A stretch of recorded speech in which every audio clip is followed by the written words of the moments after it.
President Lee Jae Myung is on a three-day state visit to the UAE, having kicked off his four-nation trip to the Middle East and Africa. Our presidential office correspondent Yoon Jung-min is in Abu Dhabi. Jung-min, I believe President Lee sat down with his UAE counterpart there, right?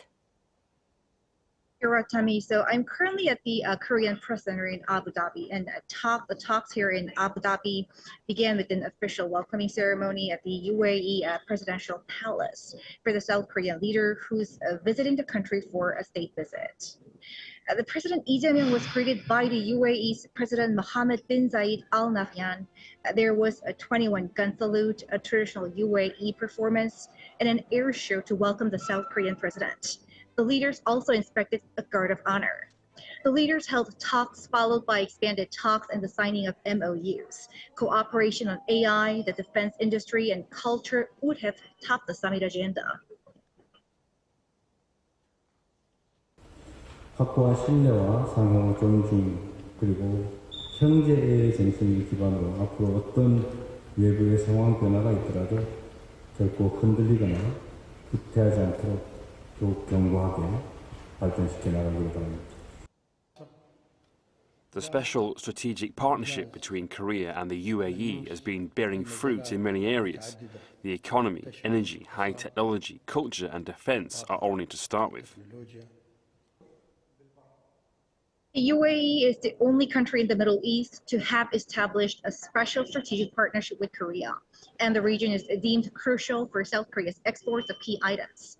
Later, the leaders had a luncheon.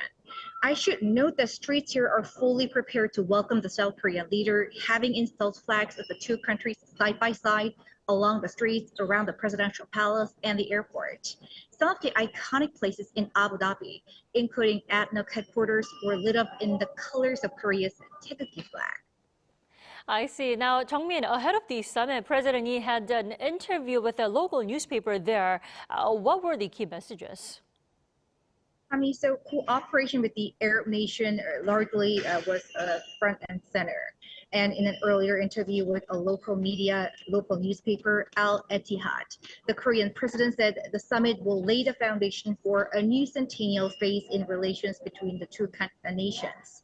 He stressed cooperation on AI semiconductors, renewable energy, as well as small modular reactors, building upon the success of Baraka's construction and operation. South Korea also plans to establish a new Korean center in the UAE by 2030 for more active cultural exchange and trade between the two countries. Back to you, Dami.